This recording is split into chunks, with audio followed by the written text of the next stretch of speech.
जय श्री राम।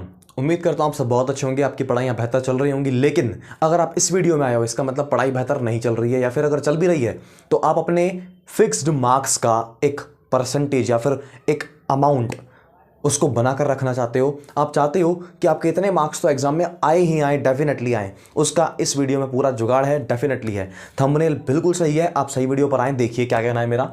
हमारा कहना है कि भाई let's study and more result. पढ़ाई कम करेंगे, रिजल्ट ज़्यादा लाना है हमारे को। लेकिन बात यह है कि कम टाइम है। कम टाइम में अगर आपको पढ़ाई कम करनी है ना, तो मेरे ख्याल से अच्छा रिजल्ट लाने के लिए आपको जो कम पढ़ाई करनी है उसमें आपको कुछ सेलेक्टिव स्टडी करनी पड़ेगी।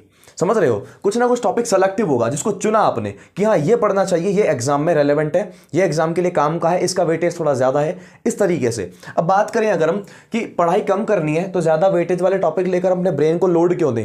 तो कुछ हल्के टॉपिक्स, जिन्होंने अब तक कुछ भी नहीं पढ़ा है, पास होने के लिए पढ़ रहे हैं, उन लोगों के लिए वीडियो है। बात करते हैं सेलेक्टिव स्टडी। सेलेक्टिव स्टडी कैसे करनी है वो सुनो। सेलेक्टिव स्टडी करनी है इजी टॉपिक्स की। क्यों करनी है इजी टॉपिक्स की, आप थोड़ी देर में समझ जाओगे। इजी टॉपिक्स के अंदर भी दो बातों का ध्यान रखना है। पहला, पैटर्न। आखिर हमको पैटर्न देखना है। अगर आप अपने पेपर का पैटर्न देखो तो उसको वैसे तो 5 भागों में बांटा गया है, लेकिन अगर मेजर 3 भागों की बात करूं तो पहला भाग है एमसीक्यू, है ना, मल्टी चॉइस क्वेश्चंस। इसके अंदर बात करूं तो 18 एमसीक्यूज आते हैं आपके साइंस के अंदर। 18 एमसीक्यूज में हर एक मार्क्स का होता है। कुल मिलाकर 18 मार्क्स यहां से निकलते हैं। ठीक है, फिलअप्स की बात करते हैं, फिल इन द ब्लैंक्स की। टोटल 6 आते हैं। हर एक fill in the blank 1 mark का होता है, मतलब 6 मार्क के आपके फिल इन द ब्लैंक्स हो गए। और very short answer questions total आते हैं 12, सारे के सारे 1 मार्क के। कुल मिलाकर ये भी हो गए, यहां से 12 नंबर निकल गए। अब बात यह है कि ये तीनों के तीनों को अगर मैं देखूं तो ये स्टेटमेंट का हिस्सा है। समझ रहे हो कैसे? एमसीक्यू की बात करें, लाइक हमने कोई एमसीक्यू दिया, उसके 4 ऑप्शन दिए, तो अल्टीमेटली उन 4 में से कोई एक ही आंसर है। तो आपने क्वेश्चन पढ़ा, क्वेश्चन पढ़ते ही आपको पता लग गया इसका आंसर क्या होना चाहिए। और अगर नहीं पता लगा तो एमसीक्यू में के ऑप्शन देखकर आपने पता लगा लिया। एक तरीके से अगर वो स्टेटमेंट आपने पढ़ा है तो ही तो आपको याद रहेगा। फिलअप्स की बात करते हैं। फिलअप में से कोई एक वर्ड गायब कर दिया जाए, जैसे जय हनुमान ज्ञान गुण सागर, जय हनुमान डैश ज्ञान गुण सागर, मतलब बीच में से गायब कर दिया, जय हनुमान डैश गुण सागर, तो ज्ञान गायब कर दिया। इसका मतलब जो ज्ञान है वो शब्द यहां पर फिल इन द ब्लैंक में आ रहा है। समझ रहे हो? इसका सीधा सीधा मतलब है कि वो एक स्टेटमेंट का हिस्सा है। तो अगर स्टेटमेंट आपने पहले पढ़ रखा है तभी आपको पता लग पाएगा कि फिल इन द ब्लैंक में क्या आएगा।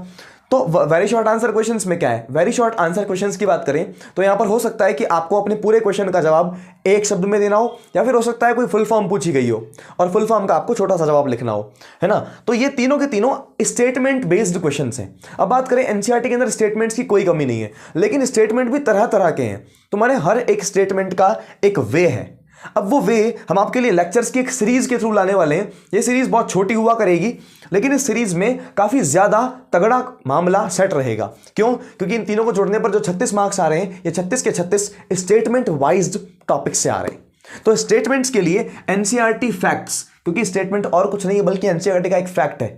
तो एनसीईआरटी के फैक्ट्स की एक सीरीज है जिसको कवर किया जाएगा हमारे द्वारा। इसकी पीडीएफ जो आएगी वो हमारे टेलीग्राम चैनल पे आएगी, जिसका नाम है हितेश शिवनानी, क्योंकि प्राइवेट चैनल बना रखा है हमने। तो इसका लिंक आपको डिस्क्रिप्शन में मिल जाएगा, चैनल के भी डिस्क्रिप्शन में मिल जाएगा, और वीडियो के डिस्क्रिप्शन में हम डाल देंगे।